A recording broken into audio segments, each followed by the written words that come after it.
So I thought I would just do my version of a step-by-step process of converting the DuroMax dual fuel to run now on tri-fuel, combination of gasoline, obviously not disrupting that, propane, and also natural gas, mostly due to availability of natural gas.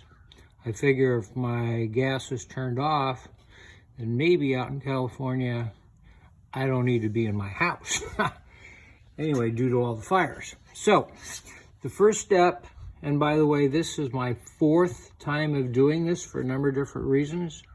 One is I first installed the snorkel, which I think would work, but I had issues with the snorkel not fueling the generator. I couldn't get it to smooth out in its operation. That may be due to the fact I'm running a 35-foot 3/4-inch hose for the gas line to where I keep the generator at. Possibly the snorkel would have worked fine if I would have used a 1-inch hose, because it just wasn't getting enough consistent fuel. So what I elected to do is bypass the snorkel. So that was one. So I had to take it out and take the snorkel out, and then just go direct to the port that the propane went to on the carburetor, which you can see back here. There's the actual line. That currently has the line in its original setup, because I had a different issue that caused me to take it all apart, put it back to being its original state, to then find out that my issue was not in the fuel setup, but if you look right back here, let me see if I can get something to point at it. Here, if you go right here, there is a Phillips adjustment that actually controls the idle setting, so when the generator is running. Now, inadvertently, what happened, and I'll go over here slowly, not get anybody dizzy. Here I put, sorry about the phone, folks. Here I put the US carburetor regulator back on. But what I had done is I had also installed a hardline tachometer. Now, interesting is when I received the generator, before I make any modifications and just installing the tachometer, this originally came set up running at 3,760 RPM. Unbeknownst to me, that it is fairly universal that there's 2 types of generators. One, diesel, is designed to run at 1,800 RPM, which then causes this unit here, not this unit, on the other side, I'm sorry, the electrical unit to produce 110 volt, 120 volt at 60 hertz.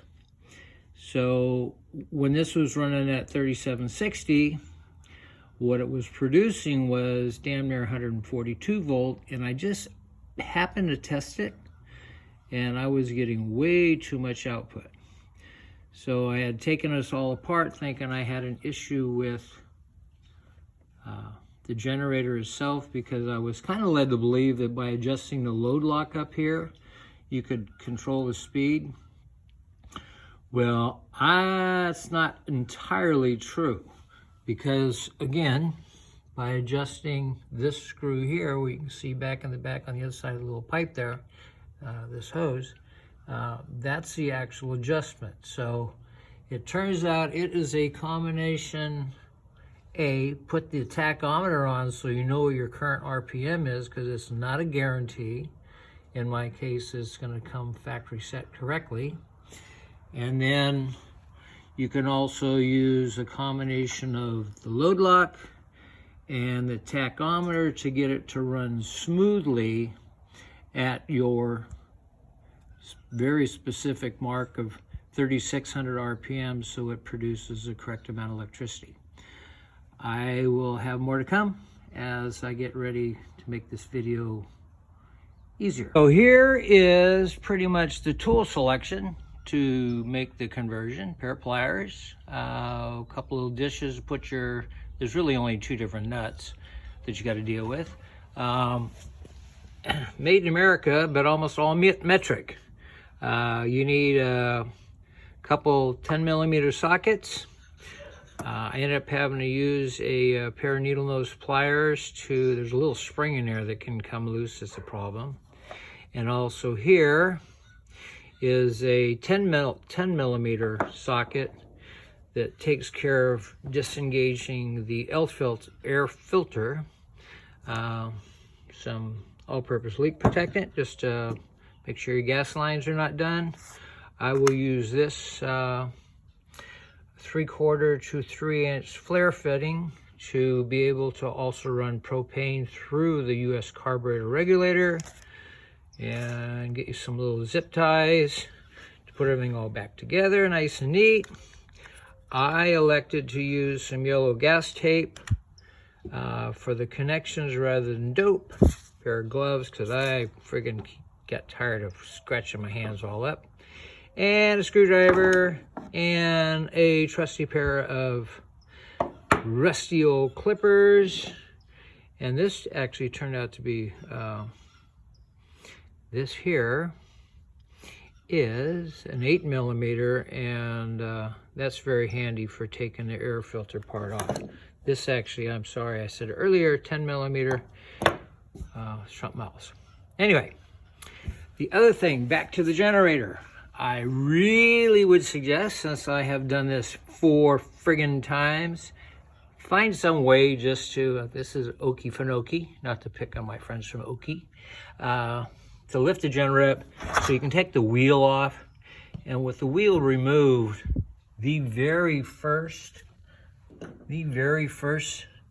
bolt to remove is this one right here off the back of the air filter housing. And it will then allow you, let me come around here, it will allow you then to easily take the filter cover off, make sure the choke's out of the way, and this comes right off. This come right off. Comes off easily. Get that aside. And so then, here is the, take this out.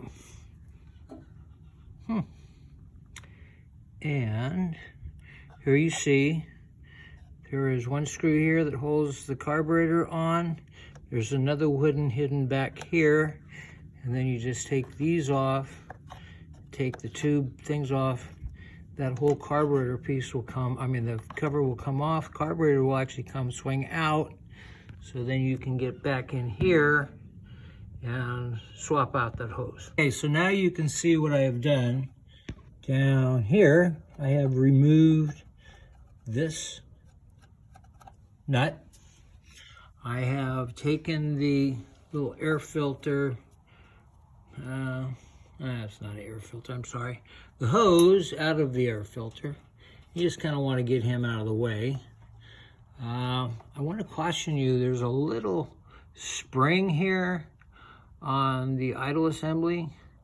Be careful, because I hadn't really noticed that, and when I put it back together one time, I did not put it back in place. Also be careful with all of these wires and idle controls. You don't want to cause any damage. So now here I have removed all 6 of these screws, and this unit now is held in place by just this one bolt, or one nut and bolt off the carburetor. So now once you have removed this nut, this now comes out. You got to kind of pry it a little bit.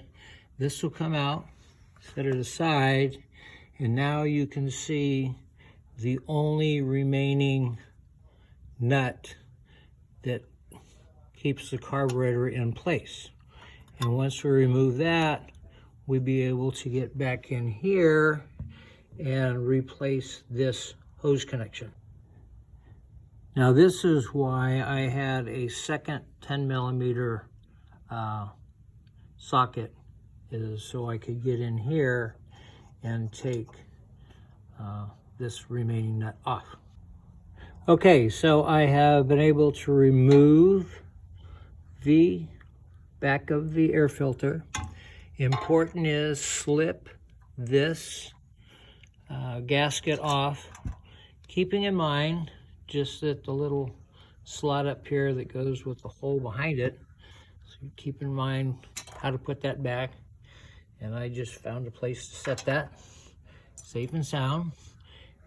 Took off the little hose clamp here, and then I will work to remove this hose. Once the hose is off, I will slip off this protective hose protector, I guess you call it, and then I will be able to run the hose here, which is, I bought a same size fuel hose from the auto parts store. It turns out that it is 5/16 fuel line. Cost me like $6. And then this will then go in here, and I'll put it all back together, and we will have converted the unit. Okay, so I have got the hose line set up here to go to, we'll go up to the regulator. I have got the air filter housing back in place. Everything is fine. Make sure you go back down here and get this back plate bolt in. There you go. And then what I had done, since they're both 5/16 hoses, I bought a 5/16 bolt that I will then use to plug up just to protect this and zip tie that out of the way. Okay, so I put everything all back together. It's currently running on gas, and you can see I've got the RPM set. It bounces between 3580 and 3600 and it smooths out. I'm not sure that it ever runs exactly 3600, but also I just want to point out what I did here.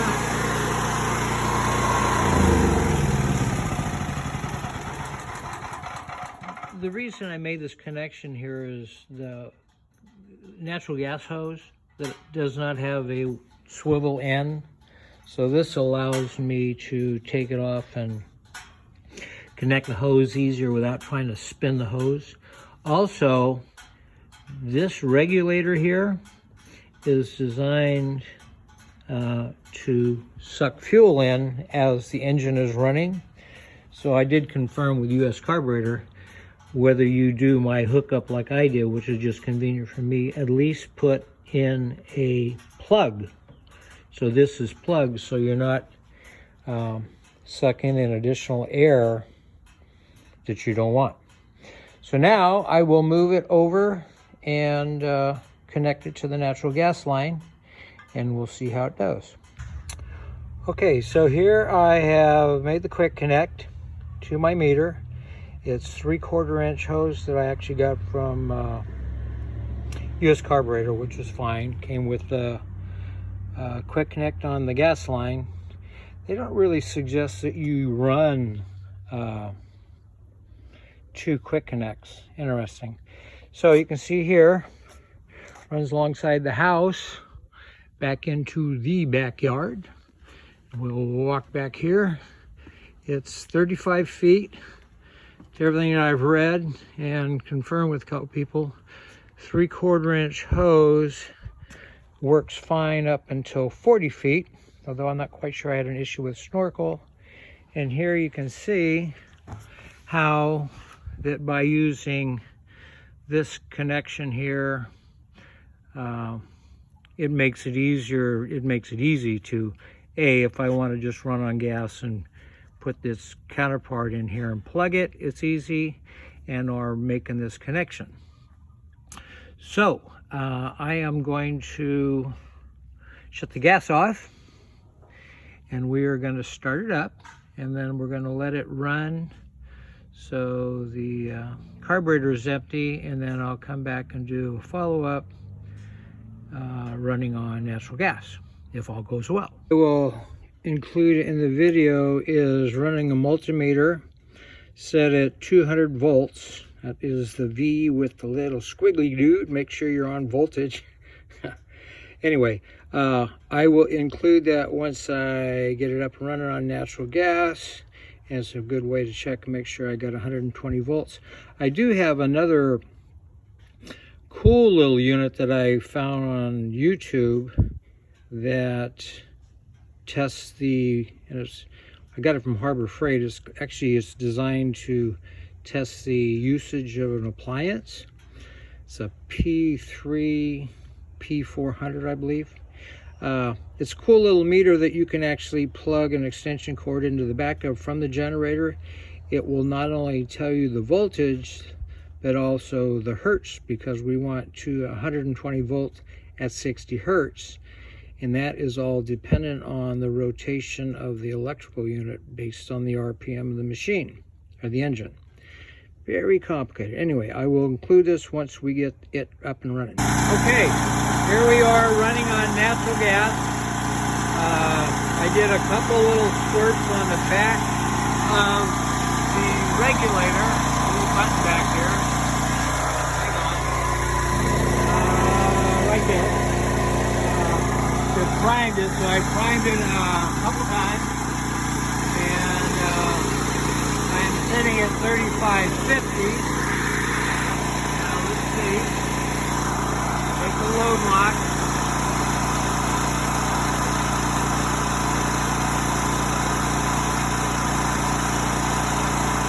And I just want to say that really kind of proves that the load lock adjustment does not necessarily compensate for the speed, although it does make it run smooth.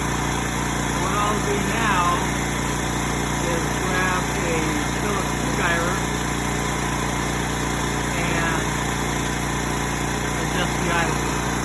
So now you can see with just a slight adjustment to the idle,